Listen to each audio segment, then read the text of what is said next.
Salem, Oregon, autumn of 2006. They said the Briarcliff Hotel had been dead for nearly 4 decades, but no one dared call it quiet. Nestled deep within the moss-drenched woods outside Salem, its crumbling facade barely peeked through the trees, like a rotting corpse refusing to be buried. Once a grand estate that catered to the wealthy and strange, the hotel had long since surrendered to nature, yet the forest never reclaimed it entirely. Locals whispered about the hotel's refusal to decay, about the candlelight spotted in broken windows, and screams that sometimes echoed at night through the hills. When 4 friends, Tyler, Jason, Emma, and Rachel, decided to document the Briarcliff for their amateur paranormal channel, they weren't prepared for what they'd awaken. What started as a thrill-seeking trip turned into a descent through layers of time, memory, and madness. And the hotel, it had been waiting for them. The road leading to the hotel was barely more than a dirt path, swallowed by roots and wet leaves. Their van rattled with every bump as Tyler gripped the steering wheel tighter, squinting through the mist that thickened with every mile.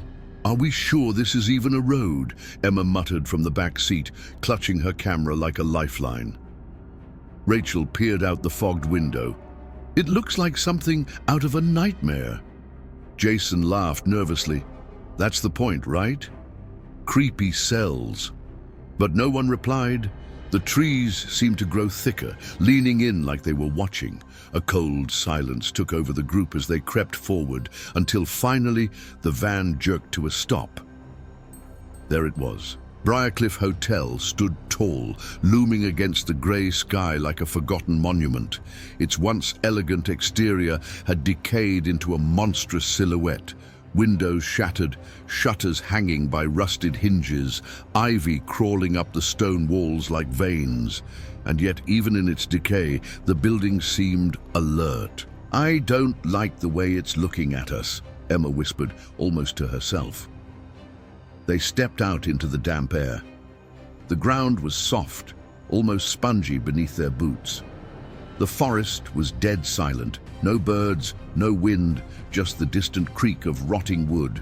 Jason approached the front door first. It was already cracked open. "Seriously?" Rachel said. "Someone's been here?" "Or something never left," Tyler replied, voice low. With hesitant steps and the camera rolling, they crossed the threshold into the shadows of Briarcliff. The air changed instantly, heavy, stale, tinged with something that smelled like old perfume and rot. The lobby stretched before them, frozen in time. Broken chandeliers, a collapsed staircase, mold-eaten furniture. Dust hung thick like fog, disturbed only by their footsteps. Then from deeper within the hotel, a sound, a soft click, followed by another, like fingernails tapping against wood. They froze. Jason raised his flashlight. Probably just a raccoon or... Tap, tap, tap. It was closer now, too deliberate, too human. Tyler turned to the others. "Everyone still think this was a good idea?" No one answered. They set up their gear in what used to be the dining hall. The long table at the center was warped by time and moisture, the velvet chairs eaten away by mildew. Jason positioned his camera on a tripod, sweeping the lens across the vast, empty space. Emma set up motion detectors near the archway, while Rachel checked the EMF reader, watching the needle bounce unnaturally. Tyler walked over to the old fireplace. Ashes, long cold, were still there, disturbed recently. He ran his fingers through the soot. Someone's been here, or something. That night, they agreed to sleep in shifts. Emma and Jason would take the first watch, while Tyler and Rachel rested. Midnight came, and with it, the whispers. Faint at first, like wind slipping through cracks. But then louder, distinct. Rachel. Her name echoed in the air as if someone stood just beside her ear. She sat up instantly, breath caught in her throat. "Did you hear that?" she asked Tyler, still half asleep. "What?" he murmured. Before she could answer, the chandelier above them rattled, not just from a breeze. This was violent, deliberate. Jason and Emma came running in. "The motion detectors are going off," Emma shouted. "In the lobby and upstairs. No one's there." Jason pointed toward the stairwell. "I swear I saw something move on the second floor, a shape, like a person just watching us from the dark." They gathered in the center of the dining hall, the silence now deafening. Then came the thud from upstairs. A single heavy thud, like something massive had dropped to the floor. Tyler grabbed his flashlight. "I'm not staying down here waiting to die." The group followed, their steps echoing through the corridors.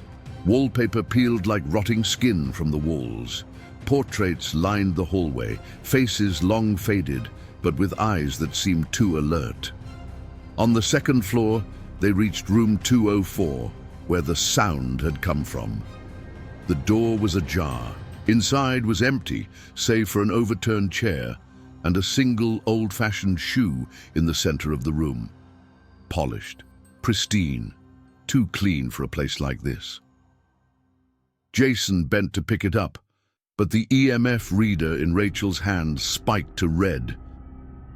That's when the door slammed shut behind them, and the air dropped 20 degrees in an instant.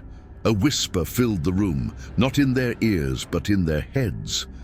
Unintelligible, angry, ancient. Something was in that hotel with them, and it was no longer hiding.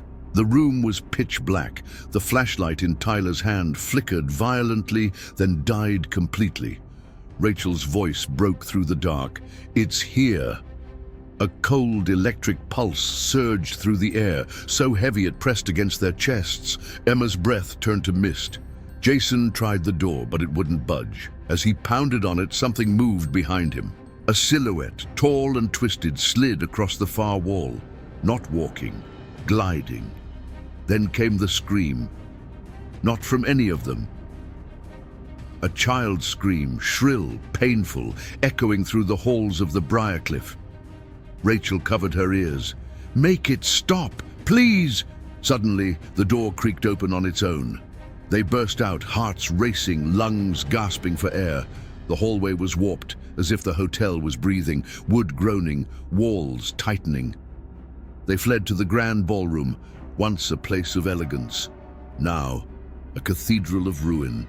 Dust and broken chandeliers, torn curtains flapping in wind that had no source. Jason dropped to his knees. "This place, it's not haunted. It's alive." Then came the sound again. Footsteps. But not from the hallway. From the ceiling. Heavy steps pacing above them. Then another thud.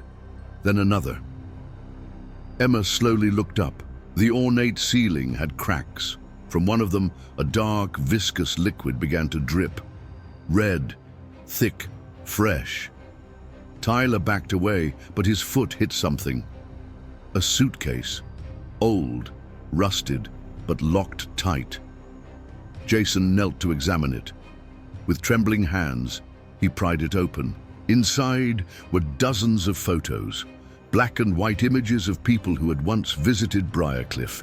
And then their eyes saw the last photo.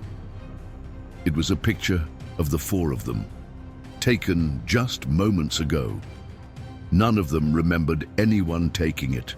And in the background of the image, behind them, stood a tall, shadowy figure with hollow eyes. Jason dropped the photo. No one ever left this place, not really. A voice echoed through the ballroom, low, gravelly, and impossible. "Welcome back." The walls trembled as the voice faded. The chandelier overhead began to sway, casting twisted shadows that danced like specters across the ballroom floor. Jason grabbed the suitcase and the haunting photograph, shoving them into his backpack. "We need to get out of here, now." But the moment they turned toward the exit, the grand doors slammed shut with a deafening bang. The air thickened. The temperature dropped so fast their breath became fog. Emma pointed to the corner of the room. "There's a service corridor. Maybe it leads out." They raced through the narrow passage, past rusted carts, shattered plates, and peeling wallpaper. The hallway curved, then twisted downward into an old stone stairwell. At the bottom, they reached the basement. But this wasn't just any basement. It was massive, with arched ceilings and strange symbols carved into the brick. Dozens of old hotel items were scattered about, mannequins without faces, antique mirrors covered in dust, and what looked like a stage. Tyler spotted a faded sign above it. Staff Performance Hall. Authorized personnel only. Rachel stepped forward and shivered. "I've been here before." Her voice cracked. "In my dreams, since I was a kid." A sound whispered from the shadows, slow clapping. They turned. At the far end of the hall, a figure sat in a broken theater chair, dressed in tattered hotel livery, its face obscured by shadow. Clap, clap, clap. Jason shined his flashlight, but there was no one there. Suddenly, the floor beneath them shifted. An unseen trapdoor groaned open, swallowing Tyler and Rachel in seconds. "Tyler!" Emma screamed as Jason lunged, catching only the edge of Rachel's hand, but she slipped away into the darkness. Then silence. Emma dropped to her knees. "We have to find them." Jason scanned the walls and found another door, this one covered in carvings of eyes and mouths, screaming in silence. A plaque above it read, "Room 0, do not enter." He hesitated. Whatever's behind that door, it's where this all started. And with a trembling hand, he turned the knob. The door groaned as it opened, revealing a narrow hallway lined with mirrors, tall, warped, and cracked. Jason stepped in first, his reflection multiplying and bending unnaturally. Emma followed, clutching his arm as a distant humming filled the air like an old music box winding down. The mirrors didn't reflect them properly. In one, Jason had no eyes. In another, Emma's mouth was stitched shut. Some mirrors showed moments from their lives, childhood birthdays, old arguments, but twisted, corrupted, and wrong. "This place. It knows us," Emma whispered. At the end of the hall, they reached a final door, massive, ancient, and iron-wrought, unlike anything else in the hotel. Carved into it were hundreds of names, scratched violently into the surface. Jason found one that made his blood run cold. Rachel Carter, and just below it, Tyler Owens. Suddenly, the door creaked open by itself. Inside was a circular room, pitch black and damp. At the center stood a well, old, moss-covered, and seemingly bottomless. Around it, dozens of old hotel uniforms hung from the walls like forgotten skins. The smell of rot and mildew was suffocating. Jason stepped forward, peering into the well. "Rachel? Tyler?" From the depths came a voice, but not one they recognized. "You brought them here, just like the others." Something began to rise. Emma screamed, pulling Jason back as a hand, gray, bloated with jagged nails, gripped the edge of the well. Then another, and then a face emerged. It wasn't human. Its eyes were wide and hollow, its skin stretched thin over a bony frame. It smiled with a mouth far too wide. "The staff never left," it hissed. "They're always waiting." The door slammed shut behind them. Jason tried to open it. Locked. From the walls, the uniforms began to twitch, move, fill. One by one, they stepped off their hooks, headless and soulless, marching toward them. "We need to destroy it!" Jason shouted, grabbing a rusted pipe from the corner. "The well! It's the source!" Emma found an old lantern, smashed it open, and spilled the oil around the base of the well. Jason struck a match, and the room erupted in flames. The entity screamed, the uniforms writhed, and the mirrors in the hallway shattered one by one. Then, darkness. The fire ravaged the core of the Briarcliff Hotel that night. Locals in the nearby village of Rockbridge claimed they saw black smoke twisting into the sky, carrying the scent of burning linen and something far fouler, something ancient. When emergency crews arrived the next morning, they found the hotel's upper floors scorched and partially collapsed. But the strangest detail was this: no signs of recent entry, no footprints, no bodies, only thick layers of dust and ash. Jason, Emma, Rachel and Tyler were never found. Their car remained parked by the overgrown trail, cameras and bags inside untouched. Local authorities eventually closed the case as a tragic accident, citing structural instability and presumed death by fire. But among the townspeople, the whispers continued. Stories passed over drinks and candlelight. And then, a year later, the rumors began again. Tourists camping near the site reported hearing screams at night, 4 voices overlapping in terror. Others spoke of figures seen staring from the forest's edge, frozen, watching. The land was fenced off, but some still go there. A few return. Most don't. And deep beneath the rubble, Room 0 waits, untouched by flame, with the well still intact, its stone cold and whispering. Because in Briarcliff, the staff may burn, but they never leave.